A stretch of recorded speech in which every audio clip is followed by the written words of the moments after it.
കേരള ബ്ലാസ്റ്റേഴ്സിന്റെ ക്യാപ്റ്റനായ അഡ്രിയാൻ ലൂണയുടെ ഭാവി എന്താണ് എന്ന കാര്യത്തിൽ ഒരു വ്യക്തതകളും ഇതുവരെ കൈവന്നിട്ടില്ല. സീസണിന് ശേഷം അതേക്കുറിച്ച് ഒന്ന് ചിന്തിക്കേണ്ടതുണ്ട് എന്നായിരുന്നു അഡ്രിയാൻ ലൂണ പറഞ്ഞിരുന്നത്. അദ്ദേഹം ക്ലബ്ബ് വിട്ടേക്കും എന്ന റൂമറുകൾ നേരത്തെ പുറത്തേക്ക് വന്നിരുന്നു. പക്ഷെ ഒരു ഫൈനൽ ഡിസിഷൻ ഇതുവരെ അഡ്രിയാൻ ലൂണയും കേരള ബ്ലാസ്റ്റേഴ്സും എടുത്തിട്ടില്ല എന്നാണ് അറിയാൻ കഴിയുന്നത്.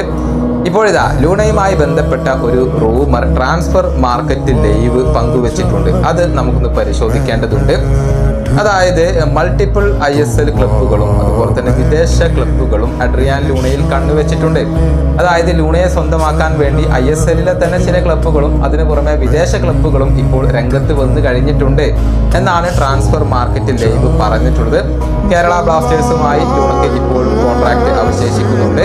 പക്ഷേ കേരള ബ്ലാസ്റ്റേഴ്സ് അദ്ദേഹത്തിന്റെ ഭാവിയുടെ കാര്യത്തിൽ ഒരു അന്തിമ തീരുമാനം കൈക്കൊണ്ടിട്ടില്ല.